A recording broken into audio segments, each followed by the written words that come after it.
الله وبركاته نحمده ونصلي على رسوله الكريم اما بعد کتابوں میں جو افضل کتاب ہے اسے قرآن کہتے ہیں کتابوں میں جو افضل کتاب ہے اسے قرآن کہتے ہیں اتارا ہے جس نے اسے رحمان کہتے ہیں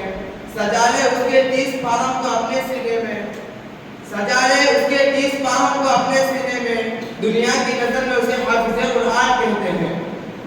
جناب صدر سامعین حضرات بزرگوں اور دوستوں آج کی اس محفل میں میری تقریر کا عنوان ہے تلاوت قرآن کی فضیلت تلاوت قرآن کی فضیلت کے بارے میں پہلی بات یہ سمجھنا چاہیے کہ تلاوت قرآن کی فضیلت یہ سمجھنا چاہیے کہ قرآن نام ہے الفاظ و معنی کا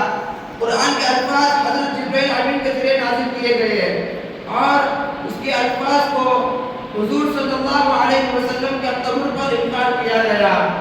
اور اس کی حضور صلی اللہ علیہ وسلم اور ابن مسعود رضی اللہ علیہ وسلم سے روایت ہے کہ رسول اللہ صلی اللہ علیہ وسلم نے فرمایا قرآن کا ایک حرف پڑھنا ایک حرف کے بدلے ایک نیکی ہے اور ایک نیکیوں کا اجر 10 نیکیوں کے برابر ملتا ہے میں یہ نہیں کہتا کہ سارا الف لام میم ایک ہے بلکہ الف ایک حرف ہے لام ایک حرف ہے میم ایک حرف ہے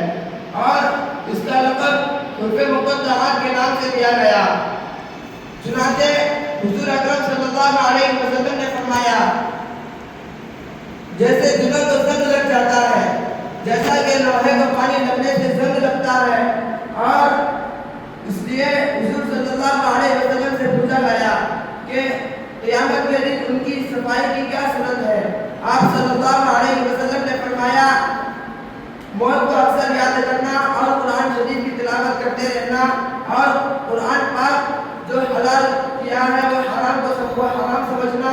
جو حلال کیا ہے اسے حرام سمجھنا چند اشعار پر ختم کرنا چاہتا ہوں دنیا نے دین کو بھلا دیا ہے دنیا نے دین کو بھلا دیا ہے غفلت کی نیند سلا دیا ہے اس دور میں بھی خوش نصیب وہ ہے اکبر جو قرآن کو بھلا رکھا ہے الحمدللہ